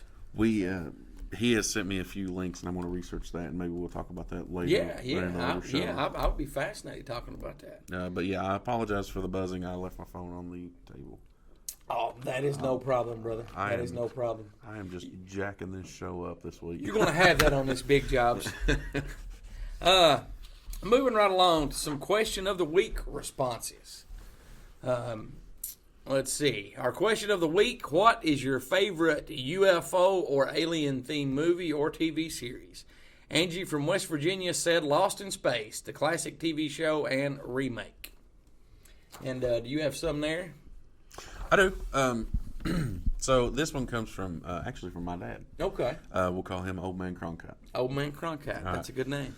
He says, I really enjoy listening to your show. It's very entertaining. I know you are only supposed to pick one, but I have two that are tied on my list. He's your dad. We'll make an exception. He could have 4 or 5 if he wanted to. Oh, well, he goes a little farther than that. So, the first is a miniseries that Steven Spielberg did on the Sci-Fi Channel many years ago. It's called Taken.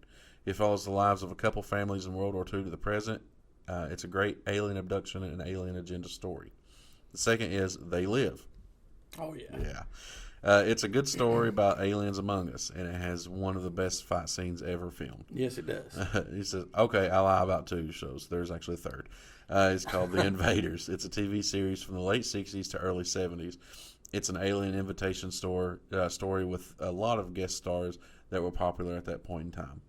These are my favorites, and I encourage you and your listeners to watch. I don't think you will be disappointed. I'm going to have to check out The Invaders, because I wasn't aware of that one. I'm going to check that one out. Let's see. Henry says Star Wars. So you want to read some of those there? Sure. So Henry says Star Wars. Yeah. Rita says V the miniseries, not the TV series. I like the TV series, but I felt it lacked in writing, and the aliens and voices were normal. And not like they were in the miniseries. Rita, you read my mind. I actually said that years ago. Are you? Because you've mentioned you've watched V. I have. Are you familiar with what she's talking about? I'm not. Okay. I've when watched it. V first premiered, it was a miniseries, and the aliens had like an echo after they talked, because even in the miniseries, one of the characters, when they actually boarded the ship to throw the red dust and stuff in, they actually had things around their neck that changed their voices to sound like the visitors. In the TV series, the visitors' voices were totally normal. See, I remember. Yeah. So, okay. And I totally understand what you're saying there, Rita. Let's see. Brett says Alf the movie. Okay, I'm sorry, Alf. Yeah, there you go, punctuation. Alf, the movie that came out in the 90s, was okay too. I actually saw that movie. I just said yeah, it didn't have the original it didn't have his family in it. I think he was actually at a base playing poker when it started out. Oh, okay. So Panda says Alien. All the Alien movies. In fact, can't get enough of Ripley. Well, I don't blame you there. I've always liked Alien. That had one of the best alien bursts ever when it's busting out of the guy's stomach. 10 Man 9 says my favorite movie is Star Trek. And TV series is, you guessed it, Star Trek. Gene Roddenberry was a genius and way ahead of his time. Man after my own heart there. There you go. Jeff Lives in Vico says Roswell, the TV movie. I also like the original Escape to Witch Mountain. Oh, Escape to Witch Mountain. That's a good one, yeah. That was a real good one. And Jeff lives in Vico. That's not too far from us. Let's see. Carlin. All right, now this is a friend of the show, Carlin. Actually does our voiceover work and lets us use the music of Flannery. He says you can't beat Close Encounters of the Third Kind. Oh, that is a good one. James Smith. Is this the James Smith? Yep. Friend of the show? Yep. Friend of the show, James Smith says Fire in the Sky. That is a good one. That is a good one. We had more people say that too. Have you ever heard the show Firefly? Yes. I hear that's a good one. Yes. I've not saw any, but I am familiar with the show. Adam C. Thomas says Alf. Alf is a good one. Bobby Akers says E.T. Oh, that is a good one. You can't get E.T. phone home. Can you do any voice impersonations of E.T.? Really? Elliot. No, it's a Elliot. Not see. Yeah. What are you? I can't do it. This is don't make me read. I'm looking for muscly on paperboy. Gonna bring me some good news. Don't make me come out of my own shell. Call me. Sasha Pinson says The Fourth Kind. That's a good one. Okay. Let's see. So the rest of these replies I posted on deadpit.com fans page on Facebook. So the rest of these replies will come from there. Okay. So Matt Ray says the television, The X-Files, and the movie is Fire in the Sky. There you go. Chris Carncross says, I always enjoyed Fire in the Sky. Dead Pit Universe, Mac and Me. Oh, that is a good one. That is a good one. Adam Beck says, there is so many good ones. I'm assuming you're talking about horror films. So I'd like to go with John Carpenter's The Thing. That is a good one. And I did not know until a few years ago, my son was telling me that if you actually spoke that language that they were speaking at the beginning of the film where they were trying to kill the dog, they actually tell the story that translates. Really? And to that, yeah. So, Wow. and I never knew that till he told me I that. didn't know that either. If you're talking about aliens in general, probably E.T., the extraterrestrial. There's a ton that I love, though. Alien, Night of the Creeps, Predator, Killer Clowns, Invasion of the Body Snatchers, Critters. Critters is a good one. I like They Critters. Live. They Live. Here to Chew Bubblegum, They Live. Right. Let's see. He said, hell, technically, Star Wars could count as an alien series as well. He is correct. So I've got Obi, do you remember Obi? Oh, yes. Yeah, he Obi emails us. from Nigeria. Yeah, he emails us quite a bit. He says, Mr. Cronkite, my name is Obi, and I reside in Nigeria. I listen to the show lots and have a craving for the strange and unusual. I listen to Old Coast and Coast AM with Mr. Bell on YouTube. He is my favorite, and I was very sorry to find out about his passing. I wrote the show before and would like to say that my answer for your question of the week is Star Wars. I started watching them long ago when I was little. Oh, Star Wars is a good one. Yeah, Star Wars is Now a let good me one. ask you a question. Do you like the ones that came out in the 90s, the prequels? Are you asking me or asking Obi? I'm asking you. I liked, no. Okay. No, I like Wow, you put a lot of thought into that. No. I like the original three that was in the 70s, early 80s. What about the ones that came out? And I like the most recent three.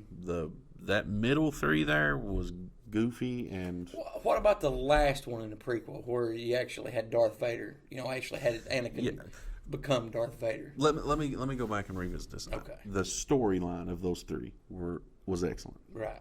The production of Jar Jar Binks, come on. No, thank you. Well, see, now my son has a theory on him, and I don't know exactly. I'm not going to explain it right, but basically, Jar Jar Binks is a bad guy because he says that there's scenes where he's controlling people. You can actually see some of the characters, you know, they're talking, but you can see Jar Jar's lips moving. So I'm not. And I'll say I'm not that big of a Star Wars fan to, you know, those first three. No, I have saw the I guess 3, 4, and 5. I've saw those a lot, and I would say my favorite out of that is Return of the Jedi. That's mine. That's my favorite of those four. Like I said, the most recent three are pretty cool. If Jar Jar, that's interesting. If your son is right, if Jar Jar Binks is a bad guy, that would make because he sasays you can go back and look at scenes where people are talking. And it's actually like his lips are moving, like he's controlling them on what.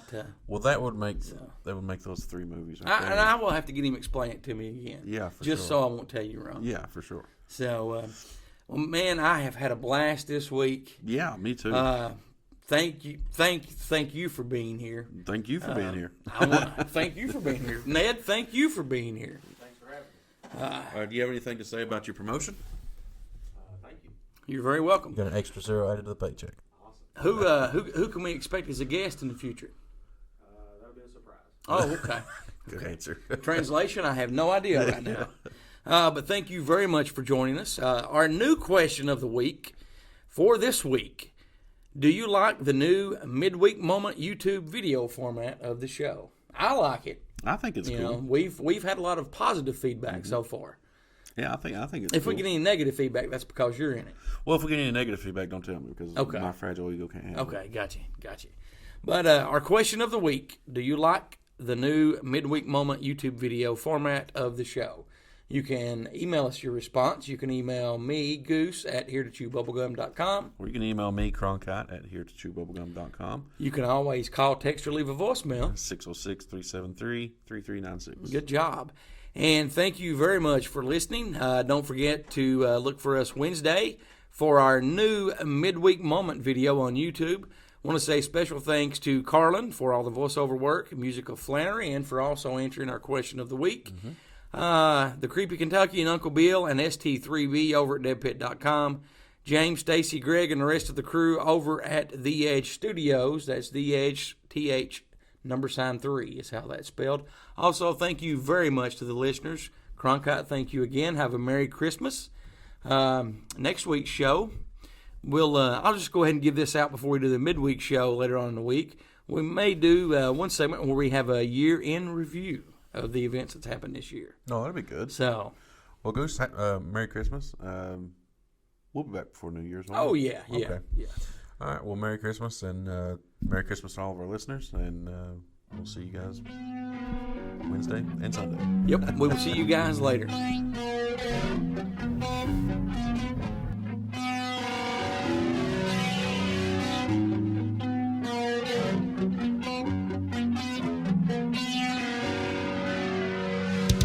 Thanks for listening to Here to Chew Bubblegum. Tune in next time as we dive deeper into things the government doesn't want us to know.